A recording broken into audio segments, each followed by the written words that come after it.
Tidak seperti saat saya menonton Danur 1 dan 2. The Last Chapter bagi saya cukup terasa membosankan. Beberapa ciri khas Awi Suryadi selaku pemegang hak paten kursi sutradara masih terus-terusan diaplikasikan tanpa ada perubahan.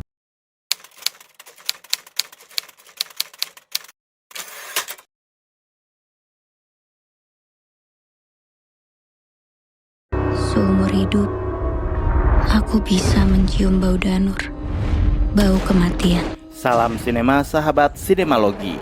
Danur The Last Chapter adalah film horor yang disutradarai Awi Suryadi. Film ini dibintangi Prilly Latukonsina, Zee Asadel, Dian Nitami, Dito Darmawan, Louis Robert, Muhammad Fauzan, Aiden Jeffrey, Said Darian, Filio Denny, Fajar Nugra, dan lain-lain. Setelah bertahun-tahun berpisah dengan teman-teman hantunya, Risa yang masih diperankan Prilly Latukonsina melanjutkan hidup dan menutup gerbang dialog dengan hantu manapun. Namun, hal itu berubah ketika adiknya Riri yang diperankan Zee Asadel dilamar di gedung pertunjukan tua dan mulai bersikap janggal menjelang pernikahan. Tak hanya perubahan Riri, Risa pun mulai mengalami serangkaian kejadian aneh, seakan dirinya mengalami kematian menyakitkan berkali-kali. Risa curiga ini terjadi karena teman-teman hantunya, Peter C.S., sedang berusaha menyampaikan sesuatu. Kalian bisa membantu kami dengan klik tombol super thanks di bawah video. Kami akan sangat berterima kasih atas berapapun nominal saweran yang kami terima. Jujur Li, saya bukan termasuk salah satu penikmat film horor yang diadaptasi dari novel-novel Risa Saraswati, apalagi membacanya. Namun sebagai penyuka film, saya sudah menonton film Danur sebelum-sebelumnya. Dan tahu apa reaksi pertama saya setelah menonton film Danur The Last Chapter? Saya seperti kehilangan mood untuk bisa menikmati film ini. Tidak seperti saat saya menonton Danur 1 dan 2. The Last Chapter bagi saya cukup terasa membosankan. Beberapa ciri khas Awi Suryadi selaku pemegang hak paten kursi sutradara masih terus-terusan diaplikasikan tanpa ada perubahan teknis dari chapter ke chapter. Penggunaan drone, frame berotasi dengan smooth termasuk pergerakan kameranya, dan yang paling fenomenal tentu saja kegemarannya untuk memanfaatkan minimnya lighting di segala adegan. Kali ini tata pencahayaan Last Chapter benar-benar bikin geleng-geleng kepala. Bahkan di babak penutup ini, hampir semua adegan cenderung gelap-gelapan. Entahlah, saya merasa Danur kali ini nggak berdampak apapun, nggak ada hal baru yang dipertontonkan. Saya malah bersyukur cerita Danur berakhir sampai di titik ini. Kalau saya sih sudah di titik kebosanan karena gak ada sesuatu yang fresh yang bisa ditawarkan film ini. Bahkan secara metafisika, Prilly juga nampaknya sudah terlalu lelah memerankan Risa.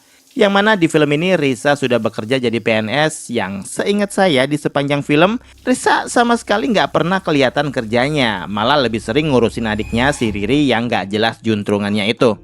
The Last Chapter-nya Danur ini bisa ditonton di bioskop IMAX, tapi saya jadi bertanya-tanya, apa yang menjadi prasyarat sebuah proyek film yang akan dibikin format IMAX-nya? Kenyataannya, film ini memiliki gaya penceritaan film horor yang tipikal, mainstream, dan berorientasi cuan semata. Mungkin beberapa orang menilai film ini bagus. Film ini menyiratkan ada makna personal di masing-masing talent dan kru yang terlibat. Tapi tetap saja semuanya kembali ke penonton. Sejauh apa kita bisa menilai? Kalau saya bilang film ini kurang, ya sah-sah saja. Bukan begitu? Menonton film ini dari awal hingga akhir seiring berjalannya cerita sempat memunculkan berbagai pertanyaan yang berkecamuk di dalam hati. Sangat mengganjal hingga keluar dari teater. Kenapa hidup Risa harus sesial itu? Padahal saya punya saudara indigo, tapi hidupnya nggak sekomplikated itu. Nggak yang harus berhubungan dengan peristiwa yang mematikan. Dan sampai pada titik ini, Risa hanyalah sosok pendongeng yang ulung. Itu aja. Prilly Latukonsina memang tidak bisa lepas dari bayang-bayang Risa, namun kualitas aktingnya sebagai Risa makin lama makin gak berasa gigitannya.